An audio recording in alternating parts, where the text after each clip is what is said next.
এদিকে গ্রহণযোগ্য জাতীয় নির্বাচনের জন্য অন্তর্বর্তী সরকারকে যৌক্তিক সময় দিতে চায় বিএনপি, তবে তা অনির্দিষ্টকালের জন্য নয়।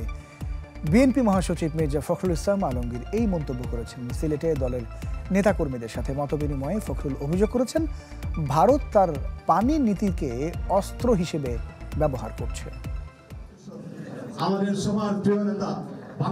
সিলেট জেলা ও মহানগর বিএনপির নেতাকর্মীদের সাথে মতবিনিময়ের আগে সিলেট হযরত শাহজালালের মাজার জিয়ারত করেন বিএনপি মহাসচিব।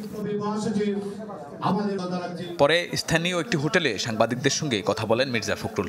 সব প্রতিষ্ঠান সংস্কার করে একটি গ্রহণযোগ্য নির্বাচন আয়োজনে অন্তর্বর্তীকালীন সরকারকে যৌক্তিক সময় দিতে চায় বিএনপি, তবে তা অনির্দিষ্টকালের জন্য নয়। সমালোচনা করেন ভারতের পানি আগ্রাসনেরও। বলেন, অভিন্ন পানি বন্টনে কোনো সুরাহা হয়নি আজও। 54টি অভিন্ন নদী রয়েছে, সেই অভিন্ন নদীগুলোর পানির বন্টনটির ব্যাপারে কিন্তু দুর্ভাগ্যজনকভাবে আজ পর্যন্ত সেটার সমাধান হয়নি।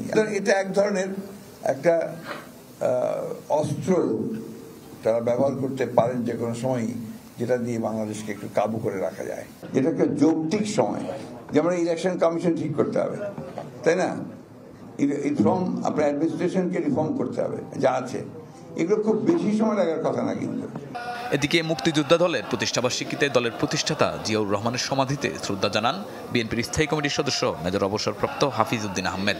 এ সময় অন্তর্বর্তীকালীন সরকারকে আহ্বান জানান শুধু বুদ্ধিজীবী আর এনজিও কর্মী নয়, বিপ্লবীদের দিয়ে অন্তর্বর্তীকালীন সরকার পরিচালনার। 20টি দিন অতিবাহিত হয়েছে, কিন্তু এখন পর্যন্ত মনে হয় না যে এই দেশে বিপ্লবীদের সরকার প্রতিষ্ঠিত হয়েছে।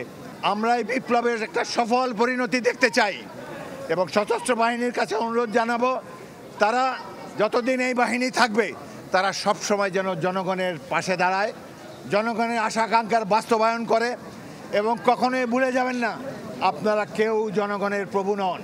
দলের নয়াপল্টন কার্যালয়ে বন্যার্তদের জন্য ত্রাণ কার্যক্রম শুরু করেছে বিএনপি। অধিকার আদায় থেকে সব দুর্যোগে বিএনপি জনগণের পাশে রয়েছে বলে দাবি করেন দলটির স্থায়ী কমিটির সদস্য ডাক্তার জাহিদ হোসেন। এর আগে কোটা সংস্কার আন্দোলনে আহতদের রাজধানীর পঙ্গু হাসপাতালে আর্থিক সহায়তা দেওয়া হয় বিএনপির পক্ষ থেকে। শাহনিয়াজ বাবলু, চ্যানেল 24, ঢাকা।